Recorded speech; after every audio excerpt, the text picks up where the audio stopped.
আমার জীবনের সবচেয়ে ভয়ঙ্কর দিনটি সেদিনই ছিল যেদিন আমি আমার এক্স গার্লফ্রেন্ডের ফ্যামিলির সাথে দেখা করতে গিয়েছিলাম। আমার এক্স গার্লফ্রেন্ডের নাম ছিল রিয়া। রিয়ার বাড়ি আমরা যেখানে থাকি সেখান থেকে যেতে প্রায় 3 ঘন্টা মতো সময় লাগে।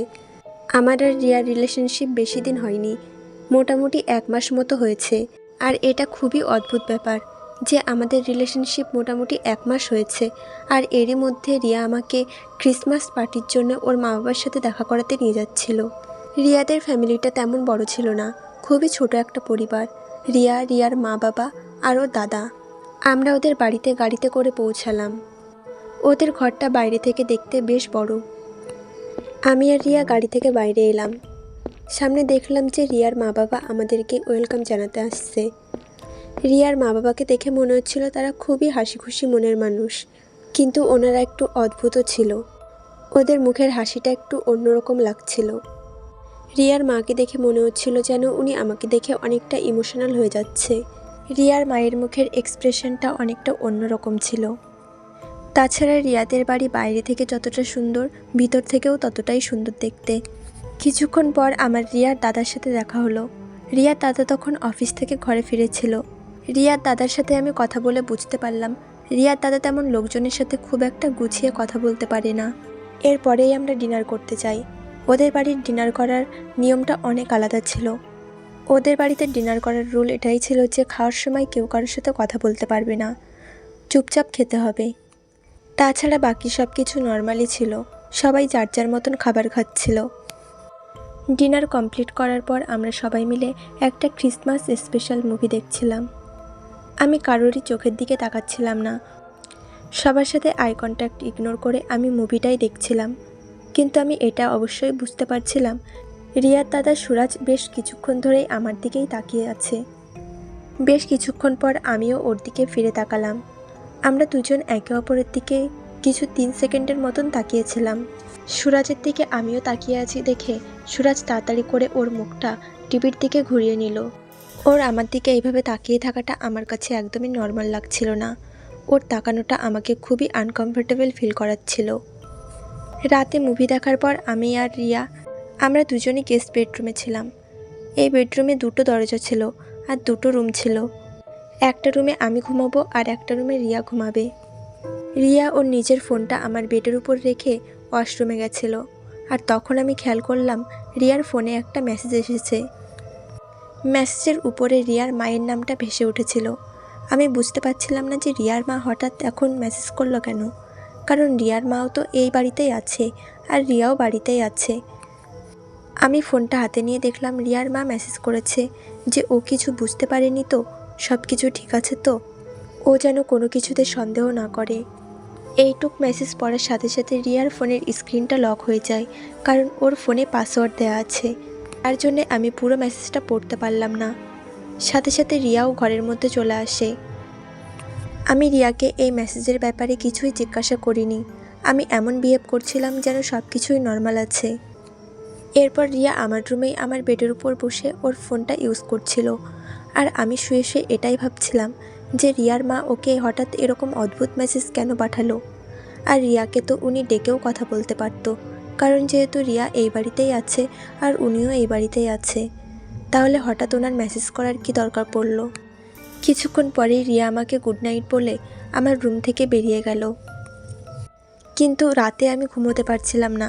আমি শুধু এপাশ ওপাশ করছিলাম আর এটাই ভাবছিলাম যে রিয়ার মা কী সন্দেহ করার কথা বলছিল, আর এটা কেন বলল যে ও যেন কিছু বুঝতে না পারে। উনি কি আমার কথা বলছিল? এত কিছু ভাবতে ভাবতে আমি হঠাৎ একসময় ঘুমিয়ে পড়লাম। আমি নিজেও জানি না যে আমি কখন ঘুমিয়েছি। কিছুক্ষণ পরেই আমার ঘুম হঠাৎ ভেঙে গেল একটা আওয়াজে। মনে হচ্ছিল কে যেন গুটি পায়ে আমার রুমের দিকেই আসছে। আমি হালকা একটু চোখ খুলে তাকিয়ে দেখলাম রিয়া খুবই আস্তে আস্তে সাবধানের সাথে আমার রুমের মধ্যে আসলো। আমি হালকা একটু চোখ খুলে ওর দিকে তাকিয়েছিলাম। আমি দেখলাম যে ও আমার দিকে অনেকক্ষণ ধরে তাকিয়ে আছে। কিছু সময় পরে আবার আস্তে আস্তে গুটি পায়ে রিয়া আমার রুম থেকে বাইরে চলে গেল। এরই পরে আমি পায়ের আওয়াজ শুনতে পেলাম। আমি বুঝতে পারলাম যে রিয়া সিঁড়ি দিয়ে নিচে নামছে। কিছুক্ষণ পর আবার পায়ের আওয়াজ পেলাম।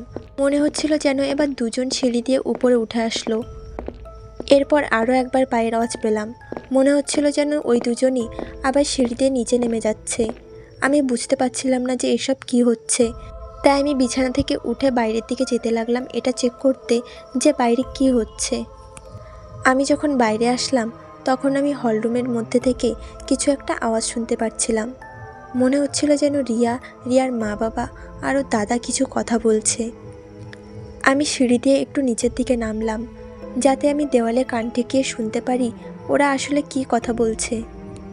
আমি ওদের কথা পুরোপুরি বুঝতে পারছিলাম না, কিন্তু এটুকু বুঝতে পারলাম ওরা বলছিল ও আমাদের একটুও সন্দেহ করেনি, ও নিজের রুমে আরামে ঘুমাচ্ছে, আমাদের কাজটা তাড়াতাড়ি সেরে ফেলা উচিত। ওদের মুখে এমন আলোচনা শুনে আমি বুঝতে পারলাম যে ওরা নিশ্চয়ই আমার কথা বলছিল। তাই আমি তাড়াতাড়ি করে রুমে এসে নিজের ফোনটা নিয়ে এখান থেকে পালাতেই যাচ্ছিলাম। আর ঠিক তখনই রুমের লাইট অফ হয়ে যায়। সাথে সাথে রুমের লাইট আবার নিচে থেকেই অন হয়ে যায়। আমি তখন দেখি রিয়ার বাবা আমার সামনে সোফাতে বসে ভয়ঙ্করভাবে হাসছে।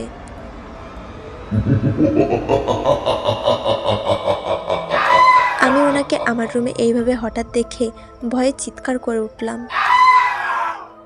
কি করব কি না করব কিছু ভেবে না পেয়ে আমি সাথে সাথে দৌড়ে জানলা থেকে লাফ দিয়ে নিচে পড়লাম।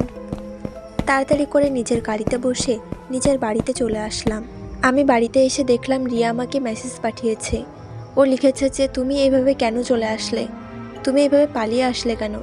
আমি সাথে সাথে ওকে রিপ্লাই দিলাম, তুমি আর তোমার পাগল ফ্যামিলি মিলে আমার সাথে কী যে করতে চাইছিলে সেটা আমি বুঝতে পারিনি, কিন্তু আমি এটা অবশ্যই বুঝতে পারছিলাম যে তোমরা আমার ক্ষতি করতে চাইছিলে।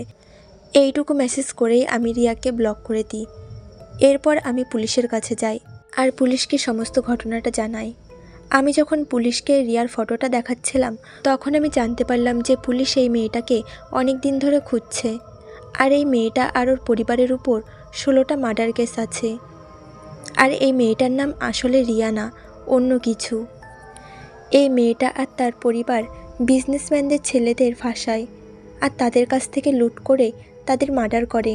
এবার আমি বুঝতে পারছিলাম যে রিয়া আর তার পরিবার আমার সাথে এমনটা কেন করছিল, কারণ আমিও একজন বিজনেসম্যানের ছেলে।